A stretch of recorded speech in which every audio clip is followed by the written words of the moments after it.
अस्सलाम वालेकुम viewers and welcome to another episode of Devcast. मेरा नाम है उमर महमूद और आपको जैसे हमने पहले भी बताया था कि डेवकास्ट को शुरू करने का जो हमारा मकसद था, इसको इनिशिएट करने का जो मेन एक रीज़न था वो ये था कि हम लोग सीबीडी पंजाब के डिपार्टमेंट्स की उन वर्किंग्स के बारे में, उस प्रोग्रेस के बारे में आपको बताएं जो कि एक आम आदमी के लिए बहुत ही ज़्यादा रिलेटेबल हो और उसको कनेक्ट करने में उसके लिए आसानी हो सके। आज के हमारे जो गेस्ट हैं वो हैं director project management CBD Punjab Asif Iqbal साहब। इनसे हम पूछेंगे कि प्रोजेक्ट मैनेजमेंट का क्या रोल है,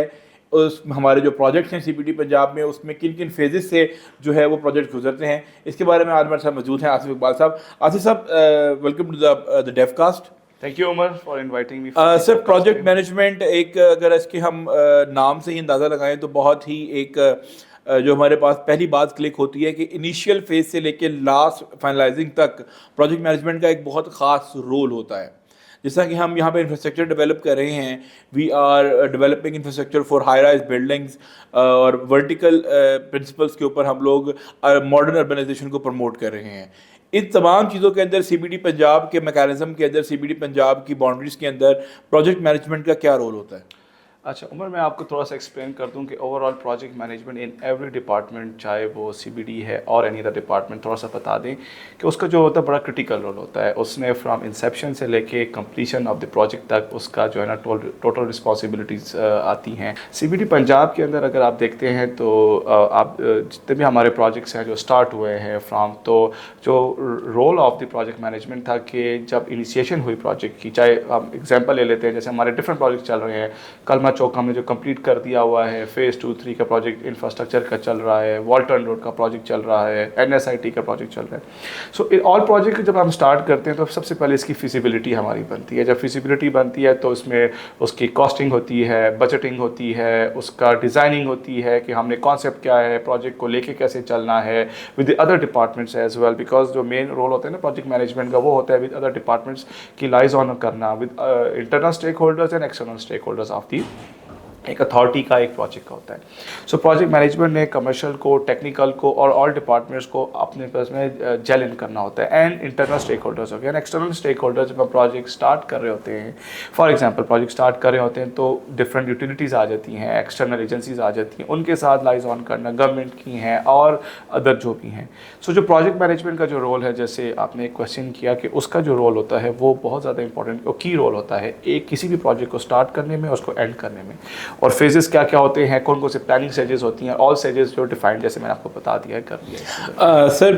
being director of a critical, आपके पास एक पोस्ट है कि आपको, जैसा हमने बताया कि इंसेप्शन से लेकर फाइनलाइजेशन तक आपका हर जगह पे एक की रोल होता है। सर, किस किस्म के चैलेंजेस आपको एज अपनी पोस्ट के हवाले से और प्लानिंग के हवाले से फेस करने पड़ते हैं? देखिए, चैलेंजेस तो आपको पता है कि आपके एक तो पार्ट ऑफ लाइफ भी है और हर प्रोजेक्ट के अंदर चैलेंजेस आते हैं और फेस करने पड़ते हैं, not just internal external as well. Designing के लिए जैसे आपको आ जाते हैं डिफरेंट आपके अप्रूवल्स चाहिए होती हैं from the government agencies, from the internal as well. Sir, अभी आपने एक वर्ड यूज़ किया अप्रूवल्स का। हमने इससे पहले एक पॉडकास्ट की अपने एपिसोड की थी जिसमें हम लोगों ने अप्रूवल्स की बात की थी। Just for the clearance of the audience, जो हमारे देखने वाले हैं उनकी क्लियरेंस के लिए, कि अप्रूवल्स हमने कहा था कि अप्रूवल सीबीडी पंजाब खुद लेके देता है।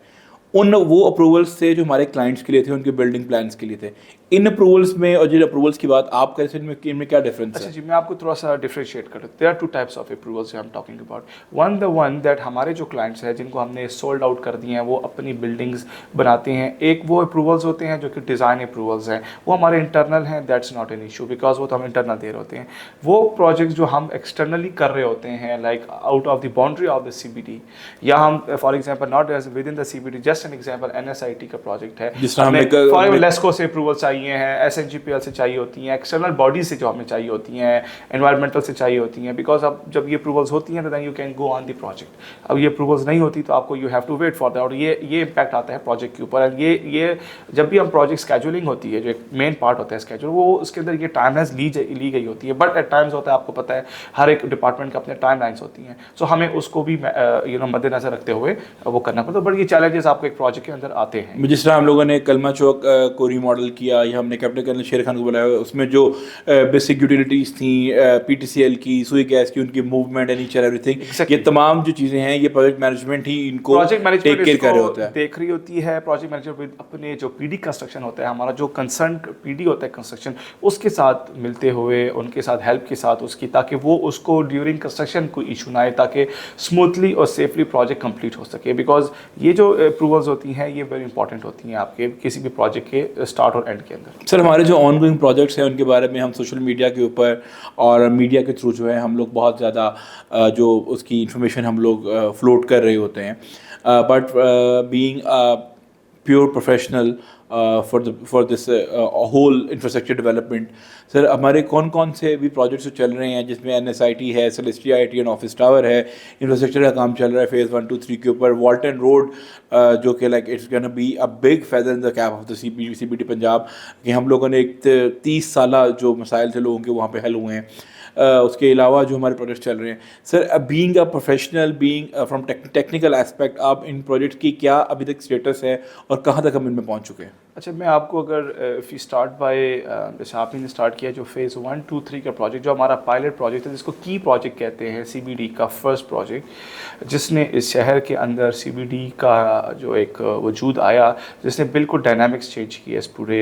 एरिए के। इस प्रोजेक्ट की वजह से मैं आपको थोड़ा सा ज़रा बैकग्राउंड में लेके जाता हूँ कि ये जो वॉल्टन रोड भी है उसी का पार्ट है। जब CBD का हमने मास्टर प्लानिंग की तो हमने कहा था कि इसके surrounding all across all 4 side को हमने सिग्नल फ्री नॉट जस्ट करना है, इसका इंफ्रास्ट्रक्चर भी अपग्रेड करना है। सो हमने कलमा चौक किया, हमने घोड़ा चौक किया, खालिद भट्ट हुआ, अली ज़ेब रोड हुआ, आपका वॉल्टन रोड फिर आ गया आपके साथ, बिकॉज इट्स दी टेल जिसको हम कहते हैं कि हमारा जो कनेक्टिविटी है the other side of the project, एक swift entry and exit point देने के लिए हमने ये रखा। और फिर उस पर तो ऑलरेडी आपको पता है कि वो तो पहले से ही आपका प्रोजेक्ट ऑलरेडी अपग्रेडेड प्रोजेक्ट था। जब हमने स्टार्ट किया तो पहला प्रोजेक्ट जो हमारा था फेज़ 1 2 3, जो कि मेन आपकी स्पाइन है which is called route 47 as well. ये प्रोजेक्ट जो अल्हम्दुलिल्लाह इट इज़ 92% कम्प्लीटेड। इसके अंदर एक मैं आपको थोड़ा सा बता दूं कि रोड का पार्ट है, यूटिलिटीज़ है, और एक हमने ब्रिज बनाया विच इज़ 6 लेन है, टोटल 3x3 का। अच्छा सर, ये जो 6 लेन ब्रिज है जो कि वॉल्टन रेलवे क्रॉसिंग के ऊपर बना है, जो कि गुलबर्ग और वॉल्टन को और CBD काइट डिस्ट्रिक्ट को बाप डिस्ट्रिक्ट से कनेक्ट करेगा। सर इसकी जो स्पेक्स हैं वो अब अगर आप शेयर करें थोड़ा। मैं थोड़ा सा बता दूं कि ये one of its kind bridge है जो कि इस टाइम हमने शहर के बिल्कुल बीच के अंदर आप देख सकते हैं 2 एरियाज़ को, मेन बुलेवार्ड को और वॉल्टन को कनेक्ट करता है over the railway bridge which is 3x3 लेन है, और जो कि इस टाइम का सबसे बड़ा ब्रिज है, ऑलमोस्ट 1 किलोमीटर स्पैन के ऊपर है ये। इसको हमने जो बनाया था ओवर दी MSC वॉल्स के ऊपर ये बना हुआ है, जो कि एक आपका मैकेनिकल स्टेबलाइज अर्थ जिसको हम बोलते हैं, उसके ऊपर अर्थ फिलिंग के ऊपर इसको हमने बनाया है। एंड ये जो है ऑलमोस्ट समझें कि हाफ ऑफ द जो सिटी है लाहौर को, उसको डिवाइड कर रहा है, और ट्रैफिक को एक पॉइंट से दूसरे पॉइंट तक, और जो कहते हैं कि आपका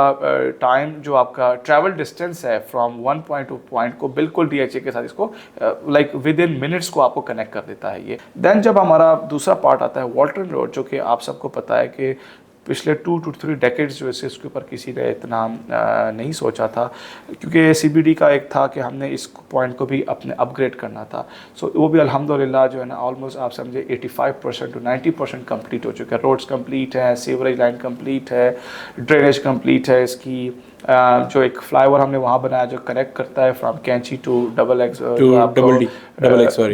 है आपका DHA को कनेक्ट करता है, वो कंप्लीट हो चुका है एंड ट्रैफिक चल रही है ऑलमोस्ट। इसके साथ साथ जो NSIT का एक मेजर जिसको हमें डायरेक्शन थी फ्रॉम चीफ मिनिस्टर साहिबा की तरफ से, मैडम CM की तरफ से, कि इसको हमने बहुत स्विफ्टली इस प्रोजेक्ट को भी हमने इसका इंफ्रास्ट्रक्चर कंप्लीट करना है, सो दैट कि जो हमारा सिलिकॉन ब्लॉक है जिसमें से सेलेस्टिया टावर भी आता है वो हम ऑलमोस्ट सोल्ड कर चुके हैं। और जो हमारे कम्यूटर्स हैं, क्लाइंट्स हैं, उनको हमने एक अच्छी इन्वायरमेंट देनी है कि ताकि वो आए, उनको पता चले कि इंफ्रास्ट्रक्चर डेवलप हो रहा है, वो अपनी बिल्डिंग्स बनाएं, कंपनीज आएँ बाहर से, इंटरनल एक्सटर्नल, हमारे पास डेटा सेंटर्स हैं हमारे पास डेवलप हो रहे हैं, हमारे पास FDI आ रहा है इसके अंदर जो है ना वो इन्वेस्टर्स जो है ना उन्होंने जो आपके डेटा सेंटर्स जो है ना जिन्होंने एक्वायर किया वो भी अपने काम स्टार्ट करें। हमने जो हमारा 250 फीट रोड लूप है जो कि हमारा NSIT का मेन जिसको कहते हैं लूप है, जिसको हम रिंग रोड भी बोलते हैं, main ring road of NSIT, अल्हम्दुलिल्लाह सब ग्रेड लेवल पे हम पहुंच चुके हुए हैं इसका। और जो बाकी यूटिलिटीज़ हैं इंशाल्लाह ताला हमारा टारगेट है कि नेक्स्ट 12 to 15 मंथ्स 2026 का टारगेट है मिड से संजय तक हम इंशाल्लाह ताला इसको हम ये अपना इंफ्रास्ट्रक्चर जो मेन ट्रंक इंफ्रास्ट्रक्चर वो हम कंप्लीट कर लेंगे और बड़ा तेज़ी से हमारा काम चल रहा है। हमारे साथ और एजेंसीज़ हमारे जितने भी कंसल्टेंट्स हैं, thanks to them my contractors सब बहुत अच्छा काम कर रहे हैं और इंशाल्लाह ताला वी विल टाइमली इनको कंप्लीट करेंगे इसको। Thank you so much Asif Iqbal साहब, आपके वक्त का बहुत बहुत शुक्रिया। जिस तरह कि हमें आपको बताया कि प्रोजेक्ट मैनेजमेंट जो है वो एक हमारे टेक्निकल डायरेक्टोरेट का एक बहुत ही कोर एक पार्ट है और उस पर क्या क्या उसकी वर्किंग कंडीशंस होती हैं, वो किन किन मराहिल में काम करते हैं, इसके बारे में बखूबी आपको डिटेल के अंदर आसिफ इकबाल साहब ने बताया। और जो हमारे प्रोजेक्ट्स हैं जिसके अंदर बिलखसूस अगर मैं बात करूँ वाल्टन रोड अपग्रेडेशन की, तो एक ऐसा मंसूबा जो कि बिल्कुल नामुमकिन लगता था उसको भी सीबीडी पंजाब ने जो है वो मुकम्मल कर लिया है। और सबसे बड़ा वहाँ का इशू था एडीए नाले का, रनिंग वाटर को डील करने का, उसको बहुत ही खूबी के साथ सीबीडी पंजाब ने हैंडल किया है। हम अगली डेफकास्ट की एपिसोड में सीबीडी पंजाब की मजीद अपडेट्स आपको देते रहेंगे। तब तक के लिए stick around with CBD Punjab social media network.